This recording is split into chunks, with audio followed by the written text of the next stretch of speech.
এই মানুষটা প্রতিদিন লেকের পাশে এসে পাখিগুলোকে খাবার দেয়। এমন ছোট ছোট ভালো কাজই পৃথিবীকে আরো সুন্দর করে তোলে।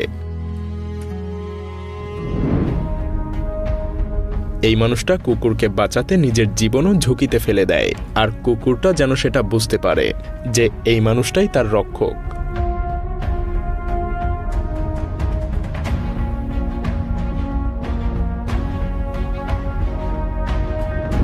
ধ্বংসযজ্ঞের পরে এই পরিবারটা শুধু রেস্কিউ টিমের উপরে ভরসা করেই অপেক্ষা করছিল, কারণ বিপদের সময় এই মানুষগুলোই হয়ে ওঠে আসল ভরসা।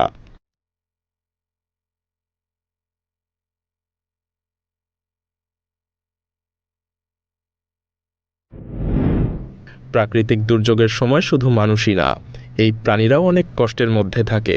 তাই সুযোগ পেলে আমাদের সবারই উচিত তাদের পাশে দাঁড়ানো, কারণ একটা প্রাণ বাঁচানো মানে পৃথিবীটাকে একটু হলেও সুন্দর করে তোলা।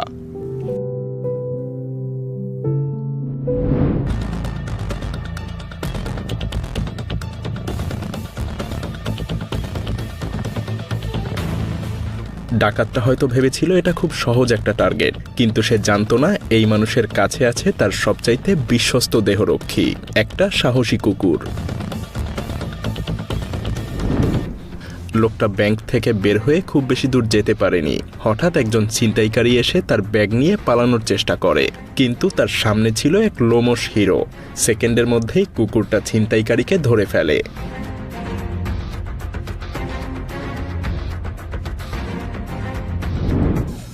আকারে ছোট হলেও তার সাহস কিন্তু ছোট ছিল না।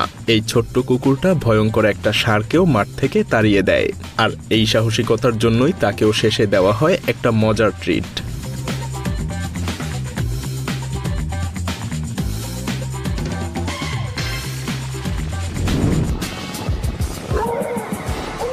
কুকুর শুধু দেহরক্ষী না, বরং একজন পাহারাদারও বটে।